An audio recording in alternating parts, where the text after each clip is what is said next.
पहाड़ी पर विराजी हैं देवी माता। माता देती हैं सौभाग्य का वरदान।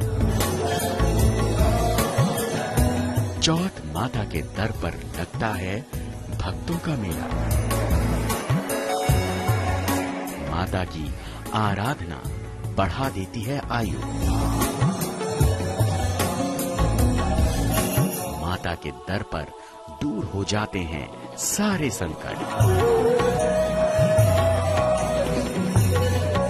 संगमरमर के भवन में दर्शन देती हैं माता रानी।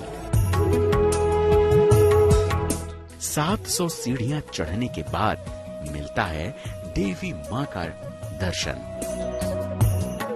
मां का वरदान काल को भी काट देता है। चौथ माता का ये दिव्य धाम स्थापित है राजस्थान के सवाई माधोपुर के बरवाड़ा नगर में। इस दिव्य धाम को भारत के सबसे पुराने चौथ माता के मंदिर का तमगा हासिल है। हरे भरे वातावरण के बीच पहाड़ी पर स्थापित माता का ये धाम मन मोह लेता है। माता शक्ति स्वरूपिणी है, जिनसे जुड़ी पौराणिक कथा न केवल राजघराने के राजवंश से जुड़ती है, बल्कि 570 साल पुरानी भी है। चौथ माता का मंदिर आदि काल से ही 600 वर्ष पुराना है। 600 हजार वर्ष जबकि हमको कोई पता नहीं, लेकिन 600-700 वर्ष पुराना है मंदिर। और इस मंदिर की भव्य मतलब जो है प्रसिद्धि पूरा आल भारत के अंदर है। 1000 फीट की ऊंचाई पर विराजमान मां के भवन तक पहुंचने के लिए 700 सीढ़ियां चढ़नी पड़ती है, जहां मां मनमोहक स्वरूप में दर्शन देती हैं। मान्यता है कि मां ने राजा भीम सिंह को सपने में दर्शन और अपने दिव्य स्थान का पता दिया था, जिसके बाद साल 1451 ईस्वी में राजा भीम सिंह ने चौथ माता की प्रतिमा को माघ कृष्ण चतुर्थी को विधि विधान से इस मंदिर में स्थापित कराया। चौथ माता जी की स्थापना लगभग 625 साल पहले हुई थी। हमारे यहाँ के जो दरबार हुआ करते थे भीम सिंह जी, उनके स्वप्न में आकर के माता जी ने कहा कि मैं पटाला नामक गांव में विराजमान हूँ, वहाँ से मुझे यहाँ पहाड़ी पर ला करके विराजमान किया जाए। तो भीम सिंह जी ने वहाँ गए और माँ भगवती को उस जमाने में भयंकर जंगल हुआ करता था, यहाँ इस पहाड़ी पे एक छोटा सा चबूतरा बना करके यहाँ स्थापित किया गया। ऐसा कहा जाता है कि तब से आज तक इसी दिन यहाँ चौथ माता का मेला लगता है। करवा चौथ के पर्व के मौके पर कई राज्यों से लाखों की तादाद में भक्त मां के इस मंदिर में दर्शन के लिए आते हैं। मां के इस धाम में विशेष तौर पर विवाहित जोड़ों की मान्यता और आस्था देखने को मिलती है। सुहागिन स्त्रियां यहाँ करवा चौथ के त्योहार के मौके पर अपने सुहाग की रक्षा के लिए प्रार्थना करती हैं। ऐसी मान्यता है कि चौथ माता गौरी देवी का स्वरूप है। इनकी पूजा करने से अखंड सौभाग्य का वरदान तो मिलता ही है, साथ ही दाम्पत्य जीवन का सुख भी बढ़ता है।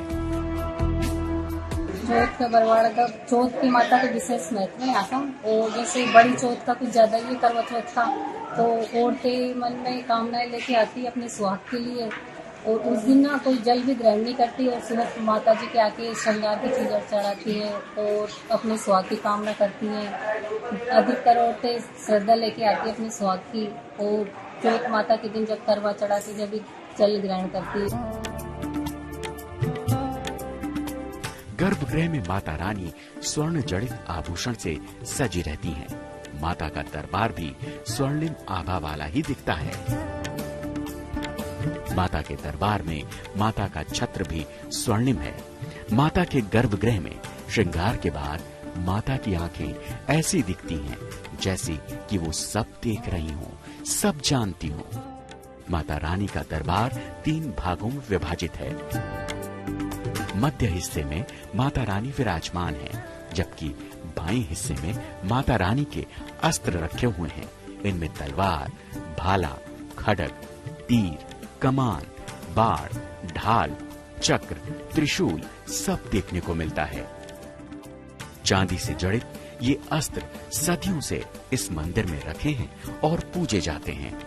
गर्भगृह के दाहिने प्रथम पूज्य गणपति विराजमान हैं, जिनको संगमरमर के मूषक प्रणाम कर रहे हैं। सफेद संगमरमर से सजा माता रानी का ये दरबार चांदी की तरह श्वेत आभामान रहता है। माता रानी के देव स्थान पर यहाँ आने वाले श्रद्धालुओं की आस्था गजब की है। इसीलिए पूरे इलाके के लोग किसी भी शुभ काम से पहले न केवल माता के दरबार में मत्था टेकने आते हैं, बल्कि पहला आमंत्रण माता रानी को ही देते हैं।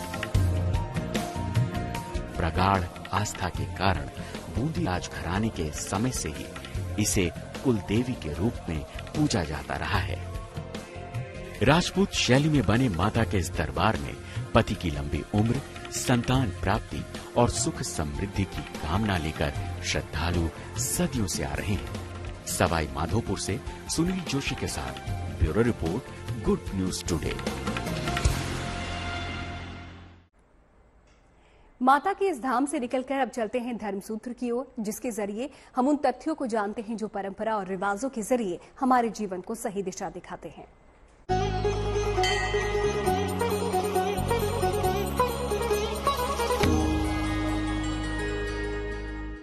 शंख बजाने का विधान हमारे यहाँ शास्त्रों में आया है। काल हर, कष्ट हर, कंटक हर, दुख हर, दारिद्र हर। ये शंख बजाने से काल का जो वेग होता है वो नहीं आता है। घर में किसी प्रकार की बाधाएं होती हैं, वो सारी बाधाएं शंख की ध्वनि से दूर हो जाती हैं। घर का वातावरण शुद्ध हो जाता है। जहाँ तक शंख की ध्वनि जाती है वहाँ तक का वातावरण शुद्ध हो जाता है।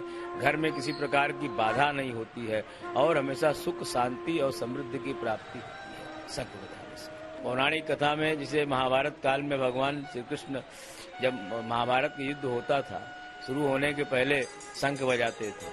शंख बजा करके युद्ध का आगाज होता था और शंख बजा करके युद्ध का समाप्ति होती थी। इसलिए युद्ध काल में, किसी भी काल में अगर शंख की शुरुआत हो तो सब कुछ शुभ ही शुभ होता है।